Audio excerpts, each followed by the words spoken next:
Chemical tank ಸ್ಫೋಟಗೊಂಡಿದೆ. ಸ್ಥಳದಲ್ಲಿಯೇ ಇಬ್ಬರು ಸಾವನ್ನಪ್ಪಿದ್ದಾರೆ. ಇಬ್ಬರು ಕಾರ್ಮಿಕರ ಸಾವಾಗಿದೆ. ಈ ಸ್ಫೋಟದಿಂದ ಕಾರ್ಖಾನೆಯಿಂದ ಸ್ಥಳಾಂತರ ಮಾಡುವಾಗ ಈ ದುರ್ಘಟನೆ ಸಂಭವಿಸುವಂಥದ್ದು. ನಿಜಕ್ಕೂ ಕೂಡ ಈ ಸಂಭವಿಸಿರುವಂತಹ ಘಟನೆ ಏನಿದೆ, ಆ ಎರಡು ಜೀವಗಳನ್ನು, ಕಾರ್ಮಿಕರ ಜೀವವನ್ನು ಬಲಿ ತೆಗೆದುಕೊಂಡಿದೆ.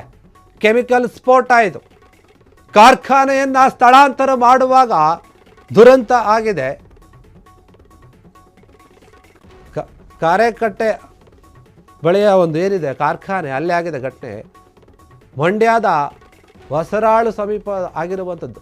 ಅಲ್ಲಿರುವಂತಹ ಒಂದು ಊರೇನಿದೆ ಕಾರೆಕಟ್ಟೆ, ಅಲ್ಲಾಗಿದೆ. ಕಾರೆಕಟ್ಟೆಯಿಂದ ಬೇರೆ ಕಡೆ ಕಾರ್ಖಾನೆಯಿಂದ ಸ್ಥಳಾಂತರ ಮಾಡುವಾಗ ಈ ಘಟನೆ ಸಂಭವಿಸಿದೆ. ಬಿಹಾರ ಮೂಲದ ಕಾರ್ಮಿಕರಿಂದ ಕಾರ್ಖಾನೆಯನ್ನು ಸ್ಥಳಾಂತರ ಮಾಡಲಾಗ್ತಾ ಇತ್ತು. ಕಳೆದ 1 ತಿಂಗಳಿಂದ ಕೂಡ ಈ ಕೆಲಸ ನಡೀತಾ ಇದೆ. ಇಂದು ರಾಸಾಯನಿಕ ಟ್ಯಾಂಕ್ ತೆರವು ಮಾಡುತ್ತಾ ಇದ್ರು ಕಾರ್ಮಿಕರು. ಹೀಗಾಗಿ ಈ ವೇಳೆ ಟ್ಯಾಂಕ್ ಸ್ಫೋಟಗೊಂಡು ಇಬ್ಬರು ಸ್ಥಳದಲ್ಲಿಯೇ ಸಾವನ್ನಪ್ಪಿದ್ದಾರೆ. ಮತ್ತಿಬ್ಬರು ಕಾರ್ಮಿಕರೇನಿದ್ದಾರೆ ಅವರು ಆಸ್ಪತ್ರೆಗೆ ದಾಖಲಾಗಿದ್ದಾರೆ, ಚಿಕಿತ್ಸೆ ಪಡ್ತೇವೆ. ಮತ್ತಿಬ್ಬರು ಕಾರ್ಮಿಕರೇನಿದ್ದಾರೆ ಮತ್ತಿಬ್ಬರು ಕಾರ್ಮಿಕರು ಅಸ್ವಸ್ಥಗೊಂಡಿದ್ರು. ಅವರನ್ನು ದಾಖಲೆ ಮಾಡಲಾಗಿದೆ ಆಸ್ಪತ್ರೆಯಲ್ಲಿ. ಅದೇ ಕಾರ್ಖಾನೆಯಲ್ಲಿ 4 ವರ್ಷದಿಂದಲೂ ಕೂಡ, ಅಂದರೆ 4 ವರ್ಷದ ಹಿಂದೆ ಕೂಡ ಇದೇ ರೀತಿಯಾದಂಥ ಒಂದು ಅವಘಡ ಸಂಭವಿಸಿರುತ್ತೆ. ರಾಸಾಯನಿಕ ಸೋರಿಕೆಗಾಗಿ ನೂರಾರು ಎಕರೆಯ ಬೆಳೆ ಬೆಳೆಯುವಂತಹ ಜಮೀನೇನಿದೆ ಅದು ಕೂಡ ನಾಶ ಅಥವಾ ಹಾನಿಯಾಗಿರುತ್ತೆ. 2 ನಾಯಿಗಳು ಕೂಡ ಮೃತಪಟ್ಟಿದ್ದಾವೆ ಅಂತ ಹೇಳಲಾಗ್ತಾ ಇದೆ. ಆ ವೇಳೆ ಅದೃಷ್ಟವಶಾತ್ ಜನರ ಪ್ರಾಣ ಏನು ಹೋಗಿರಲಿಲ್ಲ, ಹಾನಿಯಾಗಿರಲಿಲ್ಲ. ಬಳಿಕ ಕಾರ್ಖಾನೆ ಆರಂಭಕ್ಕೆ ತೀವ್ರ ವಿರೋಧ ಕೂಡ ವ್ಯಕ್ತವಾಗಿರುತ್ತೆ. ಹಾನಿಯಾದ ಒಂದು ಏನಿದೆ ಬೆಳೆಗೆ ಮಂಡ್ಯ ಜಿಲ್ಲಾಧಿಕಾರಿಗಳ ಪರಿಹಾರವನ್ನು ಕೂಡ ಕೊಡಿಸಿತ್ತು. ಏನೋ ಒಂದು ಮಾತುಕತೆಯನ್ನಾಡಿ ಈವರೆಗೆ ಕಾರ್ಖಾನೆ ಆರಂಭ ಕೂಡ ಆಗಿರಲಿಲ್ಲ. ಆದರೆ ಹೀಗಾಗಿ ಇದನ್ನು ಬೇರೆ ಕಡೆ ಸ್ಥಳಾಂತರ ಮಾಡಬೇಕಾಗಿರುತ್ತೆ ಕಾರ್ಖಾನೆಯನ್ನು. ಅಲ್ಲಿಗೆ ನಾವು ಹೋಗಿ ಆಮೇಲೆ ಇದನ್ನು ಶುರು ಮಾಡ್ಕೊಳ್ಳೋಣ ಅಂತ ಯೋಚನೆ ಮಾಡ್ತಾ ಇರ್ತಾರೆ ಈ ಒಂದು ಕಾರ್ಖಾನೆಯ ಮಾಲೀಕರು ಯಾರಿರ್ತಾರೆ ಅವರು. ಹೀಗಾಗಿ ಮುಂಜಾಗ್ರತಾ ಕ್ರಮವನ್ನು ತೆಗೆದುಕೊಳ್ಳದೇನೇ ಇರೋದ್ರಿಂದ ಈ ಸ್ಫೋಟ ಸಂಭವಿಸಿದೆ, ಈ ದುರಂತ ಆಗಿದೆ ಎನ್ನುವಂತಹ ಮಾತು ಕೇಳಿ ಬರ್ತಾ ಇದೆ. ಬಸರಾಳು ಪೊಲೀಸ್ ಠಾಣಾ ವ್ಯಾಪ್ತಿಯಲ್ಲಿ ನಡೆದಿರುವಂತಹ ಘಟನೆ. ಪೊಲೀಸರು ಬಂದು ಅಲ್ಲಿಗೆ ತನಿಖೆ ಕೂಡ ಮಾಡಿದ್ದಾರೆ.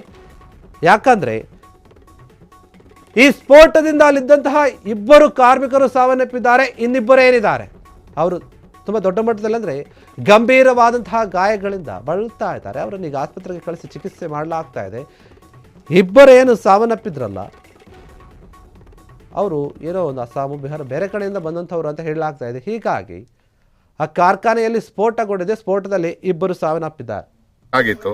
ಲೀಕ್ ಆದಾಗ ರೈತರ ಬೆಳೆಗಳು ಹಾಳು ಮಾಡು ತುಂಬ, ಆಮೇಲೆ ಅರಣ್ಯ ಎಲ್ಲ ಲಾಸ್ ಆಗಿತ್ತು. ಆಗ ನಾವು ರೈತರ ಇಲ್ಲಿ ಸ್ಟ್ರೈಕ್ ಮಾಡಿ 2022ರಲ್ಲಿ ಇದು ಫ್ಯಾಕ್ಟ್ರಿ ಸ್ಟಾಪ್ ಆಗಿತ್ತು. ಸ್ಟಾಪ್ ಆಗಿದ್ದು ತಿರ್ಗಾ ಮಧ್ಯ ಒಂದ್ಸಲಿ ರನ್ ಆಗಿತ್ತು. ತಿರ್ಗಾ ರೈತರು ಇದು ಮಾಡಿ ಸ್ಟ್ರೈಕ್ ಮಾಡಿ ಶಾಸಕರು ಬಂದು ಅದನ್ನು ತಿರ್ಗಾ ಸ್ಥಗಿತಗೊಳಿಸಿದ್ರು. ಈಗ ಆ ಫ್ಯಾಕ್ಟ್ರಿನ ತಿಂಗಳಿಂದ ರಿಮೂವ್ ಮಾಡ್ತಾ ಇದ್ದಾರೆ. ರಿಮೂವ್ ಮಾಡ್ತಾ ಈಗ 8:15 ನಮಗೆ ಸೌಂಡು ಬ್ಲಾಸ್ಟ್ ಆದ ಸೌಂಡ್ ಬಂತು. ಆ ಸೌಂಡ್ ಆದಾಗ ಏನು ಸೌಂಡ್ ಇರ್ಬೋದು ಅಂತ ವಿಚಾರಿಸಿದಾಗ ಇಲ್ಲಿ ಏನೋ ಇಲ್ಲ ಅನಾಹುತ ಆಗದೆ ಅಂತ ಗೊತ್ತಾಯಿತು. ಸ್ಥಳಕ್ಕೆ ಬಂದಾಗ ಇಲ್ಲಿ 2 ಬಾಡಿ ಇದೆ, ಜನ ಯಾರೂ ಇರಲಿಲ್ಲ ಇಲ್ಲಿ. ಈಗ ಅಲ್ಲಿ ಆಲ್ರೆಡಿ ಈಗ 2 ಜನ ನಾವು ನೋಡ್ದೋ. ನಾವು ನಿಮ್ಮ ಹೆಸರು? ಬಿ ಪ್ರಕಾಶ್ ಅಂತ ಹೇಳಿ, ಬಿದಿರಕಟ್ಟೆ. ಎಷ್ಟು ವರ್ಷ ಆಯ್ತು ಫ್ಯಾಕ್ಟ್ರಿ ಸ್ಟಾಪ್ ಆಗಿ? 4 ವರ್ಷ ಆಯ್ತು. ಅಲ್ಲಿ ಅವಾಗ ಏನಾಗಿತ್ತು? ಹಿಂದೆ ಸ್ಪ್ರೆಡ್ ಆಗಿ ಲೀಕೇಜ್ ಆಗಿತ್ತು ಸಲ್ಫ್ರಿಕ್ ಆಸಿಡ್.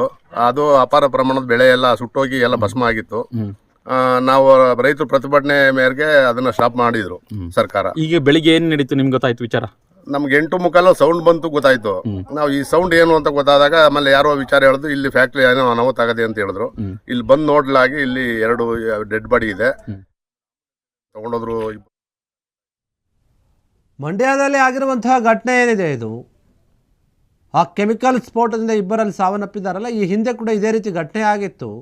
ಆದಾಗ ಆ ಕಾರ್ಖಾನೆಯನ್ನು ನಿಲ್ಲಿಸಿದ್ರು, ಏನು ಕೂಡ ಕೆಲಸ ಆಗ್ತಾ ಇರಲಿಲ್ಲ. ಹೀಗಾಗಿ ಬೇರೆ ಕಡೆ ಶಿಫ್ಟ್ ಮಾಡಬೇಕಂತ ಯೋಚನೆ ಮಾಡ್ತಾ ಇದ್ರು. ಸುಮಾರು 1 ತಿಂಗಳಿಂದ ಈ ಕಾರ್ಖಾನೆಯನ್ನು ಬೇರೆ ಕಡೆ ಸ್ಥಳಾಂತರ ಮಾಡುವಂತಹ ಕೆಲಸ ನಡೀತಾ ಇತ್ತು. ಅಲ್ಲಿ ಕೆಲಸ ಮಾಡ್ತಿದ್ದಂತಹ ಕಾರ್ಮಿಕರೇನಿದ್ದಾರೆ ಏಕಾಏಕಿಯಾಗಿ ರಾಸಾಯನಿಕ ಸ್ಫೋಟಗೊಂಡಿದೆ, ಕೆಮಿಕಲ್ಲು.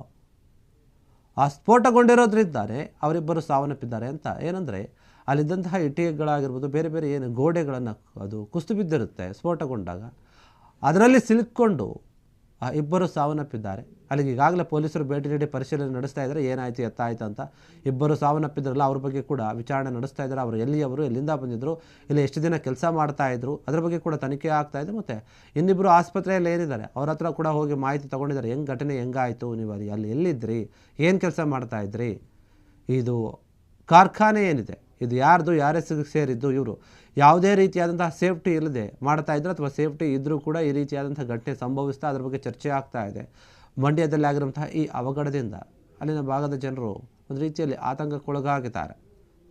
ಕ್ಷಣ ಕ್ಷಣದ ಸುದ್ದಿಗಳಿಗಾಗಿ ಫ್ರೀಡಂ ಟಿವಿ ಸಬ್ಸ್ಕ್ರೈಬ್ ಮಾಡಿ, ಲೈಕ್ ಮಾಡಿ ಹಾಗೂ ಫಾಲೋ ಮಾಡಿ. ಹೊಸ ಸುದ್ದಿಗಳ ನೋಟಿಫಿಕೇಶನ್ಗಾಗಿ ಬೆಲ್ ಐಕಾನ್ ಮೇಲೆ ಕ್ಲಿಕ್ ಮಾಡಿ.